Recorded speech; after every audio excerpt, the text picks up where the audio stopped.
સંધાન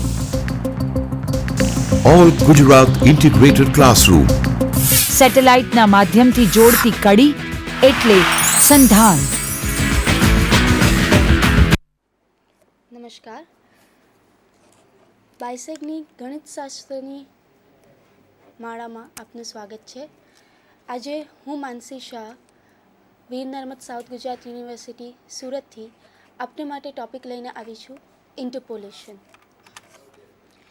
Interpolation is a method of constructing new data points within the range of a discrete set of known data points. આ વસ્તુને આપણે જો વધારે વિસ્તૃત રીતે સમજવું હોય તો આપણે પહેલાં ઇન્ટરપોલેશનના યુઝની ઉપર એક ખ્યાલ મેળવીએ, જેનો પહેલો યુઝ છે to construct the function F of X when it is not given explicitly and only the values of F of X and or its certain data derivatives at a set of points are known. એટલે કે suppose આપણી પાસે points છે x0 y0 up to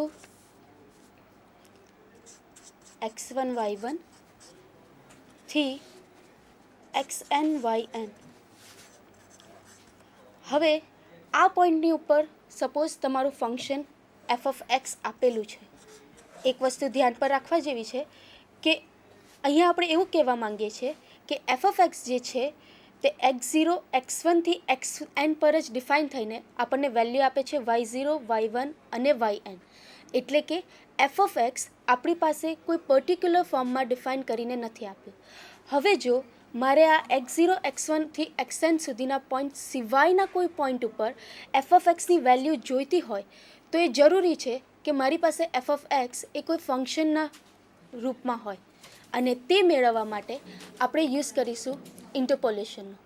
તેવી જ રીતે ઇન્ટરપોલેશનનો બીજો use છે to replace the function F of X by the interpolating polynomial P of X so that many common operations which are intended for the function f of x may be performed using p of x.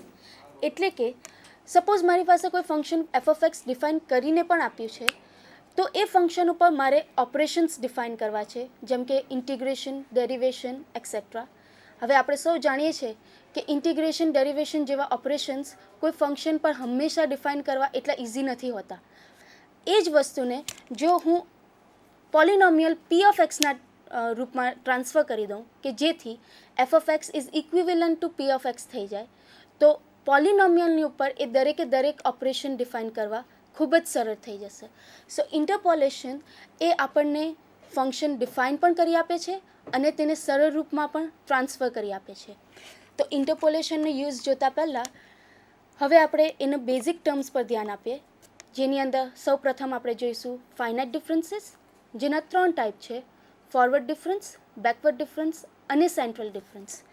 જેની અંદર સૌ પ્રથમ forward ડિફરન્સની આપણે વાત કરીએ તો suppose I have y0 y1 up to yn are the values of y. તો મારે ડેલ્ટા y વેલ્યુ જે મળશે તેને કહેવાશે ફોરવર્ડ ડિફરન્સ ઓફ y, જે ડિફાઇન થશે yi પ્લસ 1 માઇનસ yi. હવે અહીંયા એક વસ્તુ જોવા જેવી છે કે નામ જે પ્રમાણે છે ફોરવર્ડ ડિફરન્સ, એટલે કે આપણે એક સ્ટેપ આગળ જઈએ છીએ અને તેમાંથી વેલ્યુ માઇનસ કરીએ છીએ.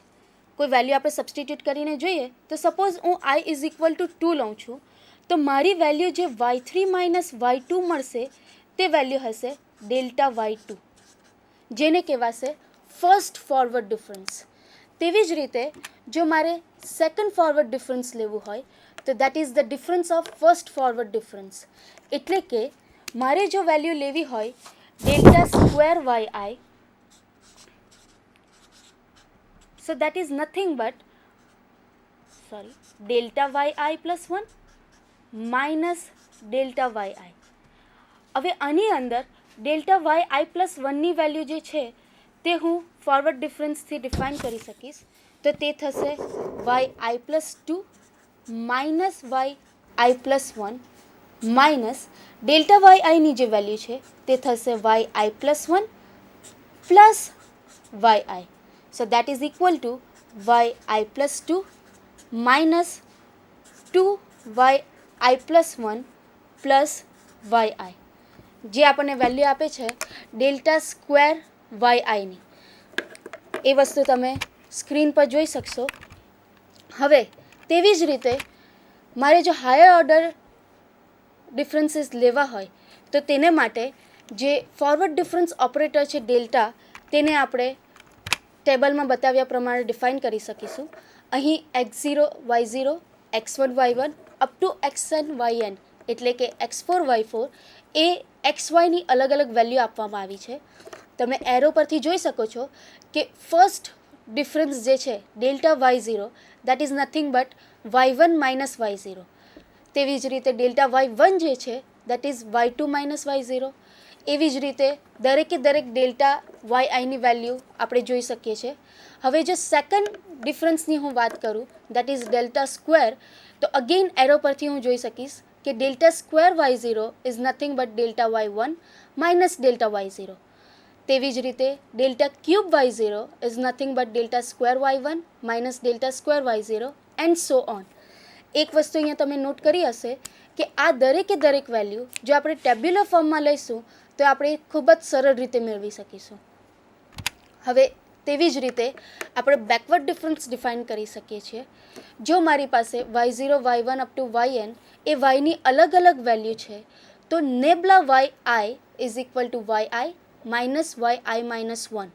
આપણે નામ પ્રમાણે એક સ્ટેપ બેક જઈએ છીએ અને એની વેલ્યુ વાયઆઈમાંથી માઇનસ કરીએ છીએ. એને જો હું એક્ઝામ્પલ તરીકે બતાવું તો આઈ ઇઝ ઇક્વલ ટુ અગેન હું લઉં છું 2, તો મારી પાસે વેલ્યુ થશે નેબલા y2 is equal two y2 minus y1. હવે એક વસ્તુ આપણે જોઈ શકીએ છીએ કે આ જે વેલ્યુ છે that is equal to delta y1. Delta y1 is equal two પણ આપણને મળશે કે y2 માઇનસ y1. સો આપણે આપણી જરૂરિયાત મુજબ y2 માઇનસ y1 ને નેબલા y2 પણ કહી શકીશું, તે જ પ્રમાણે ડેલ્ટા y1 પણ કહી શકીશું. હવે નેબલા જે છે તેને સેકન્ડ ઓર્ડરમાં લઈએ તો nabla square yi is equal to nabla yi minus nabla i minus 1. એટલે કે nabla square yi is equal to yi minus 2yi minus 1 plus yi minus 2, જ્યાં આઈની વેલ્યુ 1 થી લઈને n સુધી જશે. અહીં નેબલા એ બેકવર્ડ ડિફરન્સ ઓપરેટર થશે. અને જેવી રીતે આપણે ફોરવર્ડ ડિફરન્સની અંદર ડિફાઇન કર્યું તે જ રીતે અહીં એક્સ અને વાયની અલગ અલગ વેલ્યુ માટે નેબલા y1 is equal two y1 minus y0, નેબલા y2 is equal two y2 minus y1, નેબલા y3 is y3 minus y2. તેવી જ રીતે જો સેકન્ડ ઓર્ડરની હું વાત કરું તો નેબલા સ્ક્વેર y2 એ નેબલા y2 માઇનસ y1 થશે અને નેબલા સ્ક્વેર y3 એ નેબલા y3 માઇનસ નેબલા y2 થશે. થર્ડ ઓર્ડરને માટે વાત કરીએ તો nabla y cube y3 is equal to nabla square y3 minus nabla square y2. આ જ રીતે આપણે આગળ મેળવી શકીશું વેલ્યુ. અને ફોરવર્ડ અને બેકવર્ડની રીતે સેન્ટ્રલ ડિફરન્સને જો આપણે ડિફાઇન કરીએ તો સેન્ટ્રલ ડિફરન્સ ઓપરેટર ડેલ્ટા જે છે તે delta yn is equal two yn plus half minus yn minus half થશે. અહીં એક વસ્તુ આપણને ક્વેશ્ચન કરે કે n પ્લસ હાફની વેલ્યુ એટલે કઈ વેલ્યુ, તો એ વસ્તુ આપણને આ ટેબલ વધારે રીતે સારી રીતે સમજાવી શકશે કે જો મારે ડેલ્ટા y હાફની વેલ્યુ મેળવવી હોય તો એ વેલ્યુ થશે y1 માઇનસ y0. આપણે એ વસ્તુ જો હું ઇક્વેશનની અંદર સબસ્ટિટ્યૂટ કરું તો નેબલા yi બરાબર આપણે લખ્યું yi plus half minus yi minus half. હવે આની અંદર હું i is equal two half substitute કરું તો મને મળશે નેબલા y half is equal two y1 minus y0. એટલે કે આપણે સ્ક્રીન પર જોઈ શકીએ છીએ ડેલ્ટાની અલગ અલગ વેલ્યુ. તેવી જ રીતે delta y3/2 is nothing but y2 minus y1. જેવી રીતે ફોરવર્ડ અને બેકવર્ડની અંદર વાત કરી તેવી જ રીતે જો મારે અહીંયા સેકન્ડ ઓર્ડર સેન્ટ્રલ ડિફરન્સ લેવું હોય તો ફર્સ્ટ ઓર્ડર જે સેન્ટ્રલ ડિફરન્સ છે એનો આપણે ડિફરન્સ લેશું, એટલે કે delta square y1 is equal to delta y 3/2 minus delta y 1/2. તેવી જ રીતે જો મારે ડેલ્ટા ક્યુબ વાય 3/2ની વેલ્યુ મેળવવી હોય તો તે થશે delta square y2 minus delta square y1. અને તેવી જ રીતે હાયર ઓર્ડર ડિફરન્સીસને આપણે ડિફાઇન કરી શકીશું. હવે આ 3 ડિફરન્સીસ પરથી આપણને બીજા 2 ઓપરેટર્સ મળશે, જેની અંદર ફર્સ્ટ છે શિફ્ટ ઓપરેટર. શિફ્ટ ઓપરેટર એ તેના નામ પ્રમાણે જ એક સ્ટેપ આગળ જાય છે. એટલે કે જો હું વાય આઈની વેલ્યુ મેળવવી હોય તો એ એક સ્ટેપ આગળ જઈને y(i+1) થશે. ઇન જનરલ આપણે લખીએ તો y n is equal to yn+1. તેવી જ રીતે એવરેજ ઓપરેટર તે આપણને એવરેજ વેલ્યુ આપશે, એટલે કે μyn is equal to yn+½ plus yn-½ divided by 2. આ બંને ઓપરેટરની મદદથી આપણે અમુક રિલેશન અહીંયા મેળવીએ, જેની અંદર ફર્સ્ટ છે કે is equal to 1 plus delta. અહીંયા 1 પ્લસ ડેલ્ટાની ઉપર આપણે yn ડિફાઇન કરીએ તો ynની 1 અને ડેલ્ટા બંનેની વેલ્યુ એપ્લાય કરવાથી આપણને મળશે yn plus delta yn. Delta ynની વેલ્યુ આપણે હમણાં જ ડિફાઇન કરી તે પ્રમાણે yn+1 માઇનસ yn થશે, અને પોઝિટિવ yn અને નેગેટિવ ynને આપણે કેન્સલ કરીએ તો આપણને મળશે yn+1, જે શિફ્ટ ઓપરેટર yn બરાબર થશે. એટલે અહીં આપણે કહી શકીએ કે 1 પ્લસ ડેલ્ટા એ ના ઇક્વિવેલન્ટમાં છે. તેવી જ રીતે આપણે બીજા અલગ અલગ રિલેશન મેળવી શકીએ કે જેની અંદર ફર્સ્ટ જે છે તે nabla is equal to 1 minus inverse છે. અહીં આગળ જેવી રીતે કર્યું તે જ પ્રમાણે આપણે નેબ્લા અને 1 માઇનસ ઇન્વર્સની ઉપર yn એપ્લાય કરીશું તો આપણને આ રિલેશન ઇઝીલી આપણે મેળવી શકીશું. બટ એક વસ્તુ છે કે ઇન્વર્સ એટલે શું? આપણે હમણાં ડિફાઇન કર્યું yn is equal to yn+1, એટલે કે e⁻1 yn is equal to yn+1. સો એવી જ રીતે ઇન્વર્સની વાત કરીએ તો ઇન્વર્સ yn બરાબર yn-1 થશે. એટલે કે શિફ્ટ ઓપરેટર બેકવર્ડ પ્રોસેસ કરશે. તેવી જ રીતે આપણે બીજું રિલેશન જોઈએ, delta is equal two e½ minus e-½. આપણે આગળ વાત કરી તે જ પ્રમાણે e½ એટલે કે e½ yn બરાબર yn+½. એવી જ રીતે e-½ yn એટલે કે yn-½. તેવી જ રીતે મ્યુ જે છે તે શિફ્ટ એવરેજ ઓપરેટર છે, તો એ શિફ્ટ ઓપરેટરના ડિફરન્સ ડિવાઇડેડ બાય 2 બરાબર થશે. એટલે કે મ્યુ બરાબર e½ minus e-½ divided by 2. અને તેવી જ રીતે આપણે મેળવી શકીશું mu square is equivalent to 1 plus delta square by 4. આ દરેક રિલેશન જે છે તે આપણે yn લેફ્ટ હેન્ડ સાઈડ અને રાઇટ હેન્ડ સાઈડ પર એપ્લાય કરીને મેળવી શકીશું. હવે આ તો આપણે જોયા ઇન્ટરપોલેશનના બેઝિક રૂલ્સ, બટ ઇન્ટરપોલેશન આપણે કીધું તેમ એક મેથડ છે, અને એ મેથડ અલગ અલગ રીતે આપણે એપ્લાય કરી શકીશું. જેની અંદર ફર્સ્ટ આપણને આવશે ન્યૂટન્સ ફોરવર્ડ ફોર્મ્યુલા.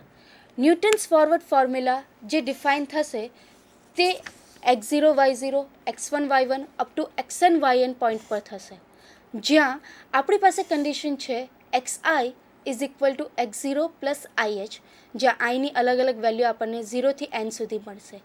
અહીં એક વસ્તુ આપણે નોંધીએ કે xi બરાબર આપણે કહ્યું તેમ x0 પ્લસ ih છે. એટલે જો હું અહીંયા i is equal to 1 substitute કરું તો મને મળશે x1 is equal two x0 plus h. તેવી જ રીતે હું i is equal two 2 substitute કરું તો મને મળશે x2 is equal two x0 plus 2h and so on. આપણને અલગ અલગ વેલ્યુ મળશે. બટ અહીંયા એક વસ્તુ નોંધીએ કે x1 અને x0ની વચ્ચે h જેટલું ડિફરન્સ છે. તેવી જ રીતે x2 અને x0ની વચ્ચે 2h જેટલું ડિફરન્સ છે. એટલે આપણે એવું કહી શકીશું કે x0, x1, x2 up to xn દરેકે દરેક ઇક્વલ ડિસ્ટન્સની ઉપર આવ્યા છે અને તે ડિસ્ટન્સ છે h. જો આવું થાય તો હવે આપણો એમ છે કે આપણે એક પોલિનોમિયલ y(x) એવી રીતે ડિફાઇન કરીએ જે yની અલગ અલગ value y0, y1 up to yn ના બરાબર હોય. એટલે કે x0, x1 અપ ટુ xnની ઉપર હું જો yn(x) ડિફાઇન કરું તો મને y0, y1 up to yn respectively મળવું જ જોઈએ. હવે એક વસ્તુ ઓબ્વિયસ છે કે yn(x) A પોલિનોમિયલ of degree n છે.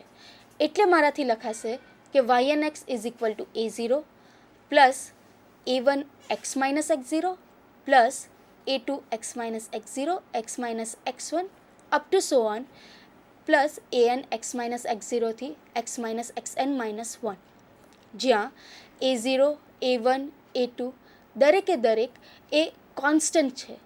ઓબ્વિયસલી અત્યારે તો આપણો એમ છે કે આપણે આ કોન્સ્ટન્ટની વેલ્યુ મેળવી શકીએ.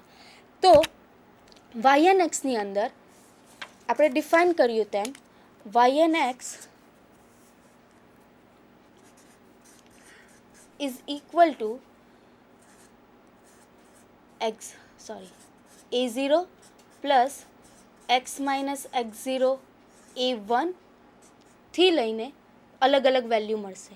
હવે એની અંદર જો હું એક્સની જગ્યાએ x0 સબસ્ટિટ્યૂટ કરું તો મને મળશે yn x0 that is nothing but a0. બાકીની દરેકે દરેક વેલ્યુ આપણને 0 મળશે કેમ કે દરેકે દરેક ટર્મની અંદર આપણને મળશે x minus x0 is equal two 0.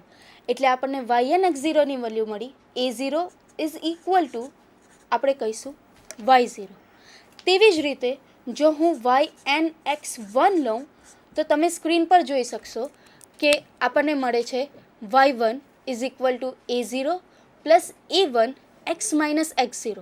ત્યાર પછીની દરેકે દરેક ટર્મ આપણી 0 મળી જશે બિકોઝ દરેકે દરેક ટર્મ